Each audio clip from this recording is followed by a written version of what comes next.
दोस्तों, आज की कहानी से हम सीखेंगे कि हमें जीवन में अत्यधिक लालच नहीं करना चाहिए। जो हमारे पास है हमें उसमें ही संतुष्ट रहना चाहिए। तो दोस्तों, एक दिन एक निर्धन व्यक्ति एक किसान के पास गया और उसने अपने एक मुर्गी के बदले एक चावल की बोरी मांगी। हालांकि यह सौदा उसको फायदे का नहीं लग रहा था, पर किसान बड़े दिल वाला था। उसने उसे उस मुर्गी के बदले चावल की एक बोरी दे दी। किसान की पत्नी को जब यह पता लगा कि वह सिर्फ एक साधारण मुर्गी के बदले जो है चावल की एक बोरी दे दी, तो वह बहुत नाराज हुई।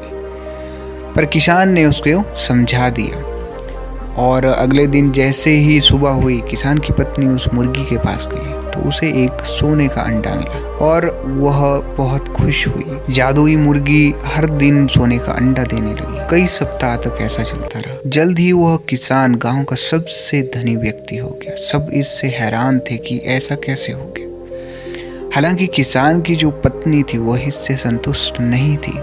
वह चाहती थी कि वो और धनी हो जाए। एक दिन जब किसान घर पर नहीं था तो वह एक बड़ा सा चाकू लेके आई और वो सोचने लगी कि जो भी इस मुर्गी के अंदर जो अंडे हैं मैं उसको सभी एक ही बार निकाल लूँगी, इसको काट कर और ज़्यादा जो है हम धन अर्जित कर लेंगे। तो उसने ऐसा ही किया और उसने उस मुर्गी का पेट काट डाला। और वह सोच रही थी कि मुझे बहुत सारे अंडे मिलेंगे, परंतु ऐसा नहीं हुआ। जब उसने मुर्गी को काटा तो उसे एक भी सोने का अंडा नहीं मिला और वह बहुत ही निराश हो गई और उसे जो रोज़ एक अंडा भी मिलता था उससे भी वो हाथ धो बैठी। तो मित्रों, जैसे ही उसने जो उसकी आय का मुख्य स्रोत था उसने वो ही खत्म कर दिया। तो उसके कुछ ही दिनों के बाद उनके घर के हालात फिर से बिगड़ने लगे और फिर से वो अपनी उसी अवस्था में आ गई। तो मित्रों, इस कहानी से हमें सीखने को मिलता है कि हमें जो भी जीवन में मिलता है